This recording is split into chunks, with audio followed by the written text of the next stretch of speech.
नासिर और उन सबसे बढ़कर शफीक उस्ताद मोहतरम कैसर अख्तर अफ्ताब साहब, मैं उनसे गुजारिश करूँगा कि वो तशरीफ लाएं और कहकशां परवीन की खिदमत के ताल्लुक से अपना पुरमौज मकाला पेश करें। मोहतरम डॉक्टर अख्तर आजाद। एक बार फिर मैं आयुषा के तमाम मुंतज़मीन का शुक्रगुजार हूँ। मेरे मुकाले का उन्वान है कहकशां परवीन की अफसानवी कायनात।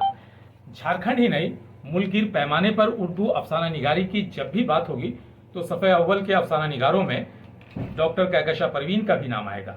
उनका पहला अफसाना ये न थी हमारी किस्मत वुमेंस कॉलेज रांची के मैगजीन 1978 में शाया हुआ। अदबी रिसालों में उनका पहला अफसाना चारागर के उन्वान से रिसाला मुहर्रिक में 1979 में शाया हुआ। तकरीबन 45 साला अफसानवी सफ़र में उन्होंने उर्दू अदब को 5 अफसानवी मजमूए दिए। एक मुट्ठी धूप 1986, धूप का सफ़र 1990, सुर्ख लकीरें 1998, पानी का चांद 2009 और मोर के पाँव 2019। मैंने पहली बार उनका अफसाना एक मुट्ठी धूप रिसाला पासबान चंडीगढ़ के सिल्वर जुबली अफसाना नंबर जो सितंबर 1986 में पढ़ा था।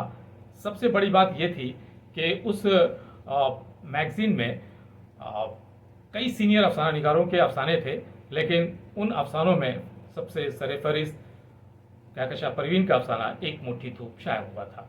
मेरी खुशकिस्मती है कि उस नंबर में मेरा भी एक अफसाना एक तूफान फिर आएगा शामिल। आप भी देखेंगे, आइए एक आ जाइए, मम्मा बेटा दोनों देखेंगे। मजमुआ क्या रिश्ता है मेरा भी बेटा ऊपर हो जाइए, और ऊपर तख्लीक के ताल्लुक ऊपर हो से जाइए। आवाज आ रही कहीं से। तख्लीक के साथ साथ उन्होंने तनकीद और तहकीक में भी तवाज़माई की। 5 तनकीदी किताबें मंजरियाम पे आई। सालेहा आबिद हुसैन बहैसियत नावल निगार, मंटू और बेदी तकाबली मुताला, मंटू और वाजदा तबस्सुम के निस्वानी किरदारों का नफ्सियाती तज़किया, शीशा अफकार, नजरिए अदब। इस तरह अगर देखें तो अफसाने के साथ साथ नसरी, शायरी और तनकीद के जौहर बिखेरती रहीं, लेकिन असल पहचान अफसाना निगारी से है। डॉक्टर मुकम्मल हुसैन ने उनकी अदबी खिदमात के एतराफ़ में साल भर कबल एक किताब कहकशां परवीन फ़िक्री व फ़नी जहाद के नाम से तरतीब दिया था, जिसमें उन्होंने उनकी अफसाना निगारी, शायरी, तहकीक और तनकीद के हवाले से एक ज़ख़ीम किताब शाया की थी। मेरी खुशकिस्मती ये रही कि इस किताब की रस्म-नुमाई के मौके पर मैं मेहमान ख़ुसूसी के तौर पर रांची में मौजूद था। मुकम्मल हुसैन ने एक दूसरा कारनामा ये किया कि उन्होंने उनकी ज़िंदगी में उनके 5 अफसानी मजमूओं की कुलियात जहान कहकशां के नाम से शाया किया, लेकिन अफसोसनाक बात यह है कि वो उस वक्त वेदांता अस्पताल में वेंटिलेटर पे थी। काश कि वो देख पाती। उन्होंने अपनी अफसाना निगारी के मुतालिक अपनी तनकीदी किताब शीशा अफकार के पेश लफ्ज़ में लिखा है, कोट, मैंने अपने इब्तदाई दौर के अफसानों में अक्सर ऐसे जज्बाती लम्हों को पेश किया है जिन्हें पढ़कर आज अजीब सा लगता है, लेकिन जब मैं आंखें बंद करके वापस गुमशुदा लम्हों में जाने की कोशिश करती हूँ तो ये तमाम बयान करदा बातें जैसे जुगनुओं की तरह मेरे दिलो दिमाग में दिल आवेज़ रोशनी फैलाने लगते हैं और एक कसक भी जागती है कि ज़िंदगी में अगर उन जुगनुओं की जगमगाहट ना मिली होती तो फिर ये ज़िंदगी किस काम की, ये फनकारा किस बात की है। कहकशां परवीन के अफसानों का अगर आप बगौर मुताला करें तो पाएंगे कि अपने अफसानों के मौज़ूआत के लिए वो कहीं दूर नहीं जाती, बल्कि हमारे आसपास हमारे समाज के अंदर फैली हुई बदउनवानी को नहायत ही हुनरमंदी और फ़नी चाबुकदस्ती के साथ इस तरह इस्तेमाल करती हैं कि मौजू जैसा भी हो उसमें जान पड़ जाती है। झारखंड उनके कई अफसानों में मौजू बनकर उभरा है। हालात हाजरा पर जहां उनकी नज़र है, वहीं वो औरतों के मसाइल को अपने अफसानों के हवाले से दुनिया के सामने लाने का दम खम रखती थी। जिन जैसे मौजूआत को संभाल कर लिखना भी कहकशां परवीन खूब जानती थी, तभी तवा पर की औरत जैसी कहानी का खालिक कोई बन पाता है। उनके तमाम अफसानों में एहतजाज का पहलू बदरजा दम मौजूद है। अगर कुल मिलाकर के 5 अफसानवी मजमूए के अफसानों को अगर देखें तो 100 के आसपास अफसाने उन्होंने ज़रूर लिखे होंगे, ज़्यादा भी हो सकते हैं। उनके मशहूर अफसानों में एक मुट्ठी धूप, पानी का चांद, तवा पर की औरत, शिनाख्त, गर्म छाँव, वारिस, मोर के पाँव, गिरती हुई इमारत, प्यासी, हाँस, सुराब, गर्म छाँव और आसमान का चांद अहम है। यहाँ मैं आप दोस्तों के रूबरू उनके दो अफसानों पानी का चांद और तवा पर की औरत के हवाले से डॉक्टर कहकशा परवीन की अफसाना निगारी पर रोशनी डालने की कोशिश करूंगा। अफसाना पानी का चांद कोल्हान यूनिवर्सिटी के एम.ए. निसाब में शामिल है। इस अफसाने को मैंने अपनी किताब हम असर उर्दू अफसाना जिल्द अव्वल में भी शामिल किया है। इससे इस अफसाने की अहमियत का अंदाज़ा लगाया जा सकता है। पानी का चांद में कहकशा परवीन ने एजुकेशन सिस्टम में उस पॉलिसी का जिसमें बच्चों की तालीम को ज़रूरी करार देते हुए मिड डे मील से जोड़कर गरीब बच्चों को स्कूल लाने की कवायद पूरी की जाती है, उसकी पोल खोल कर रख दी है। ये सच है कि हुकूमत गरीब बच्चों के लिए बहुत सारी पॉलिसीज़ बनाती है। बड़े बड़े एजुकेशनिस्ट, बड़े बड़े लीडर तालीमी निज़ाम को बेहतर बनाने के लिए मंसूबे भी बनाते हैं। साथ ही साथ इस बात पर भी फोकस करते हैं कि अब हर बच्चे को स्कूल से जोड़ लिया जाएगा, कोई भी बंधुआ मजदूर नहीं होगा। किताब, कॉपी, पेंसिल, कलम, यूनिफॉर्म सब कुछ दिया जाएगा और इसके लिए फंड रिलीज होता है, सेमिनारों का इनकाद होता है, जल से जुलूस निकाले जाते हैं, नारेबाजी भी होती है। दुकानों और कंपनियों में मजदूरी कर रहे बच्चों को इस मुहिम से जोड़ने की हर मुमकिन कोशिश करते सोशल वर्कर भी दिखाई देते हैं।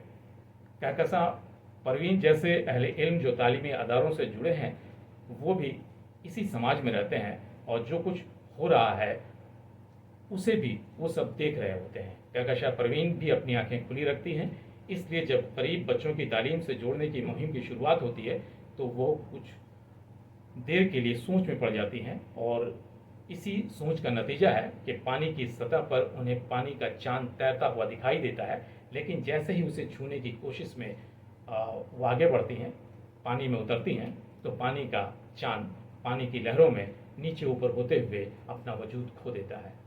इस अफसाने में कहीं भी पानी या चांद का जिक्र नहीं है, लेकिन उन्वान पानी का चांद रखकर इस अफसाने की मानवियत को और भी वसी कर दिया गया है। होटल में काम करते करते जब भोलू अपने होटल की तरफ आते हुए जुलूस को देखता है तो उसके दिल में भी कुछ अरमान जागते हैं। दूसरी तरफ जुलूस आते देखकर मालिक उसे कहता है कि तू यहाँ से हट जा, अगर वो लोग तुझे देखेंगे तो तुम्हारा नाम लिख लेंगे, तुझे अपने साथ ले जाएंगे। वो वहाँ से निकलकर सीधे अपने दोस्त मोहन के पास जाता है, जो पास की एक दुकान में काम कर रहा होता है। लेकिन जब वो वहाँ पहुँचता है तो उसके मुतालिक वहाँ के दूसरे मुलाजिमों से जानने पर मालूम होता है कि वो स्कूल पढ़ाई करने के लिए गया है। सब ये समझ जाते हैं कि भोलू किस लिए वहाँ आया है और वो भी हंसने लगते हैं। कहकशा परवीन ने इस अफसाना को नहायत ही खूबसूरती से आगे बढ़ाते हुए भोलू को होटल नहीं भेजकर जुलूस में शामिल कर दिया, लेकिन उसके दिल में हज़ारों ख्वाब पलने लगते हैं, हज़ारों आरजुएं मचलने लगती हैं। कुछ देर के लिए वो खुद को स्कूल यूनिफॉर्म पहने, पुष्ट पर बैग लटकाए, वाटर बोतल उठाए देखता है और सोचता है कि अब उसके दिन फिर जाएंगे। पढ़ लिख कर वो भी दफ्तर में काम करने वाले बाबुओं की तरह बन जाएगा। यहाँ कहकशा परवीन ने छोटे छोटे मुकालमों में भोलू के अंदर मचलते हुए जज्बात को सामने लाकर रख दिया है कि वो अब स्कूल जाना चाहता है, पढ़ाई करना चाहता है। लेकिन दूसरे दिन जब वो अरमानों को लिए स्कूल पहुंचता है तो ये देखकर हैरान रह जाता है कि वह पढ़ाई नहीं बल्कि कुछ और ही काम हो रहा है। कोई लकड़ियां जमा कर रहा है, कोई किरासन तेल के जुगाड़ में लगा है, कोई ईंटों से बने चूल्हे को सुलगाने में लगा है, कोई चापानल से पानी ला रहा है। तो खाना बनाने में हाथ सभी लोग बटा रहे हैं। किसी के पास कोई किताब है न पेंसिल। दो औरतें चूल्हे पर चढ़े खाने को देख रही हैं, एक कोने में बैठा वो सब कुछ देखता रहता है। फिर वो वहाँ से उठकर टीचर के पास जाता है और बड़ी हिम्मत जुटाकर कहता है कि उसके पास कॉपी नहीं है, वो कैसे पढ़ाई करेगा। यहाँ पर टीचर ने जिस तरह से जवाब दिया वो भी सोचने वाली बात है और सिस्टम के खिलाफ एक तरह की नाराज़गी को भी यहाँ दिखाया गया है कि टीचर पढ़ाने के लिए अपॉइंटमेंट किए जाते हैं लेकिन उनसे दूसरे काम लिए जाते हैं। यहाँ टीचर का फ्रस्ट्रेशन देखने के लायक है। एक कॉपी नहीं ला सकता, सरकार के भरोसे बैठे रहो, चुप से बैठ जाओ, पक रहा है खाना, खाओ और खाकर चले जाना। दूसरे दिन उस होटल में काम करने की वजह से खाना पकाने में लगा दिया जाता है। जिस दलदल से वो निकलना चाहता था, यहाँ पहुंचकर वो फिर उसी दलदल में धंसता हुआ अपने आप को देखता है। जब स्कूल में पढ़ाई के नाम पर खराब खाना खाने को मिलेगा तो इससे बेहतर होटल है जहाँ पैसा भी मिलेगा और खुशबूदार लज्जत से भरा खाना भी। और फिर वो लौटकर होटल की तरफ रवाना हो जाता है। यहाँ कहकशा परवीन ने मिड डे और उससे जुड़े तालीमी सिस्टम का भरपूर मजाक उड़ाया है और ये दिखाने की कोशिश की है कि ये सिस्टम कागज पर तो बहुत बेहतर है, लेकिन ज़मीनी हकीकत इसके बरक्स है। भोलू और मोहन जैसे बच्चे जो पढ़ना चाहते हैं, खराब सिस्टम की भेंट चढ़कर फिर उसी बाल मजदूरी में फंस जाते हैं। ये कहकशा परवीन का एक नुमाइंदा अफसाना है, बेहतरीन अफसाना है। तवा पर की औरत पर थोड़ी सी मुख्तसर में बात करूंगा। तवा पर की औरत में कहकशा परवीन ने औरतों के ऊपर हो रहे जुल्म सितम के खिलाफ एहतजाज को सामने रखकर इस अफसाने की बुनियाद रखी है। इसमें एक ऐसी औरत की कहानी पेश की गई है जो औरत होने की वजह से कई खाने में बढ़ती हुई दिखाई देती है, और जितने खाने में वो बढ़ती है उसकी जिम्मेदारियाँ उतनी ही बढ़ती चली जाती हैं। कभी औरत खुद को बहन, बेटी, बीवी, बहू, माँ, उस्ताद और कई और नामों से वो समाज में जानी जाती है। इस अफसाने का मरकजी किरदार वर्षा है, जिसे अफसाना अपनी जिम्मेदारी का बखूबी एहसास है, लेकिन उसे लगता है कि पूरे घर को अपने साथ लेकर चलने की ये जिम्मेदारी सिर्फ औरतों का ही मुकद्दर क्यों है, इकरार ही क्यों करती है, इनकार की सूरत में उस पर बदचलनी का लेबल क्यों लगा दिया जाता है। इसलिए वो प्रोफेसर होते हुए कॉलेज की बाहरी जिम्मेदारियों के साथ साथ घर की तमाम जिम्मेदारियों को बाहुस्न खूबी निभाने की अथक कोशिश करती रहती है, लेकिन कभी कभी अंदर से टूट भी जाती है और दूसरे के कामों का मुहासबा भी करती है। औरत की इज्जत, उनके वकार की खातिर कलम उठाती है और अदब में अदब की जंग अपने तरीके से लड़ती है। यहाँ अफसाना निगार ने यह सवाल भी कायम किया है कि हर काम के लिए औरत का ही इंतखाब मर्दों की दुनिया में क्यों होता है। जबकि वर्षा सबसे पहले बिस्तर छोड़ती है, तब उसका शौहर आकाश आराम से सो रहा होता है, और जब वो धीरे धीरे अपने बच्चों पिंकी और गुड्डू को स्कूल के लिए उठाती है तो उसके आराम प्रस्त शौहर की नींद में खलल पड़ जाती है, और वो वर्षा को जो अपनी नींद त्याग कर घर वालों के लिए खुशियाँ खरीद रही होती है, उसे आकाश क्या मुसीबत है कहकर उसके वजूद को बेमाना से कर देता है। जबकि हकीकत में आकाश वर्षा के लिए खुद एक मुसीबत है, क्योंकि वो अपनी जिम्मेदारियां भी वर्षा के ऊपर जानबूझ कर लाद देता है। यही वजह है कि अक्सर वो सोचा करती है कि इस घर में वो दुल्हन बनकर खुशी खुशी आई, लेकिन धीरे धीरे वो बदवा मजदूर बनकर रह गई। कब कैसे बनी ये भी उसे इल्म नहीं, बस वो इतना जानती है कि मजदूर को मजदूरी के लिए पैसे भी मिलते हैं, लेकिन उसके हिस्से में क्या आता है ये सब कुछ तो उसे मिलता नहीं। यहाँ कहकशा परवीन की हमदर्दी पूरी तरह से वर्षा के साथ दिखाई देती है। औरत बगैर मुआवजे की मजदूरी करती है और हर काम के लिए औरत को ही मैनेज करने के लिए कहा जाता है। ये कहाँ का इंसाफ है। हर जगह ये सवाल उठाती नजर आती है। कहकशा परवीन ने खुशहाल नजर आने वाले घराने में पढ़ी लिखी काम करने वाली मशीनी औरत का दर्द दिल को हमारे सामने लाकर रख दिया है, जो दिन रात चक्की की तरह पिसती रहती है, जिसमें एक सवाल भी है कि जब पैसा कमाने वाली औरत का ये हाल है तो घरेलू कामकाज करने वाली औरत की जिंदगी कैसी हो सकती है। वर्षा यहाँ अपने आप को एक बंधुआ मजदूर की तरह देखती है, क्योंकि उसका शौहर उससे हर बार मैनेज करने की बात करता है और ये जानने की कोशिश करता है कि क्या वो मैनेज कर भी पाएगी। वो सिर्फ ऑर्डर देना जानता है, यानी उसने जो कह दिया उसे पूरा करना ही उसका धर्म है। अफसाना जैसे जैसे आगे बढ़ता है, वर्षा के साथ पढ़ने वाले की हमदर्दी भी बढ़ती जाती है। उसका शौहर जो उसकी कमाई हुई दौलत पर ऐश करता है, वो उस पर इस बात पर भी नज़र रखता है कि इनकम टैक्स रिटर्न फाइल उसने सही किया या नहीं। ज़्यादा इनकम टैक्स अगर अदा कर दिया तो रिटर्न पैसे भी आएंगे, वो भी उसके हिस्से में जाएंगे।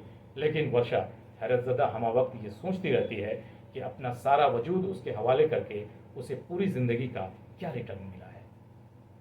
कहकशा परवीन ने क्लाइमैक्स में ये दिखाने की कोशिश की है कि वर्षा तो जिंदा है, लेकिन आहिस्ता आहिस्ता उसके चारों तरफ हो रहे यलगार के बाइस वो टूटने बिखरने लगी है। आशा से, आटा से रोटी बनने का सारा प्रोसेस एक एक करके उसकी आंखों के सामने घूमता रहता है। अफसाने का आखिरी हिस्सा कोट, गेहूं से आटा और आटा से रोटी बनते कितने ऐसे मराहिल आए थे जब उसे कुचला गया। शायद गूंदने का मुसलसल ये अमल ने उसे जज्बात की चौकी तक पहुंचाया और ख्वाबों के सुनहरे हाथों की जुम्बिश ने उसे रोटी, नरम गर्म कचौरी, बाकरखानी, पराठा, पूरी मुतअद्दिद शक्लें अदा की। फिर जैसे सुनहरे रंग मध्यम पड़ने लगे, गूंदने का सिलसिला भी थमने लगा। ये सिलसिला क्या रुका कि हर चीज़ बदल गई। हालात की आंच तेज हुई या जिंदगी का तवा ही ज़्यादा गर्म हो गया। बहरहाल जलना उसे ही था। मुलायम खुशबूदार सलोने रूप की बजाय अब वो जली हुई अकड़ी हुई रोटी की शक्ल में पड़ी थी और राख हो जाने का एक मरहला अभी बाकी था। अनकोट। ان کی زبان اور اسلوب کا اندازہ ان کی تحریر سے آپ لگا سکتے ہیں۔ ان کے جانے کے بعد ایک ذاتی نقصان یہ ہوا کہ مرحومہ میرے افسانے اور ناول کو اہمیت دیتی تھی۔ میرے ناول لیمنیٹڈ گرل پر ان کی نگرانی میں ایم فل کا کام ہوا تھا۔ پی ایچ ڈی کے لیے بھی ایک موضوع میں 3 ناول شامل تھے، اس میں لیمنیٹڈ گرل شامل تھا۔ وہ ایک نیک دل، دھیمی آواز میں بڑے ہی مہذب طریقے سے گفتگو کرنے والی خاتون تھی۔ وہ اپنے ریسرچ اسکالرس کے لیے آؤٹ آف وے جا کر بھی اس کی بہت ساری مدد کیا کرتی تھی۔ ابھی بہت ساری تخلیقات ان کی سوچ کے بطن سے جنم لینے والی تھی۔ ایک ناول لکھنے کا ارادہ تھا۔ ان کا وقت سے قبل اس طرح چلے جانا اردو ادب کے لیے ایک بہت بڑا خسارہ ہے۔ اردو افسانہ نگاری کی جب بھی بات ہوگی تو کہکشاں پروین کا نام کسی نہ کسی شکل میں ضرور آئے گا، اور جہاں تک جھارکھنڈ کی بات ہے تو ان کے نام کے بغیر جھارکھنڈ کی افسانوی تاریخ ادھوری سمجھی جائے گی۔ انہوں نے 66 سال عمر پائی۔ انتقال کے بعد خاکسار کی تھک کر ایک تعزیتی نشست رکھا گیا تھا جس میں ان کے لیے دعائے مغفرت کی گئی تھی۔ اللہ انہیں جنت نصیب کرے، آمین۔ شکریہ، بہت بہت شکریہ۔ بہت بہت شکریہ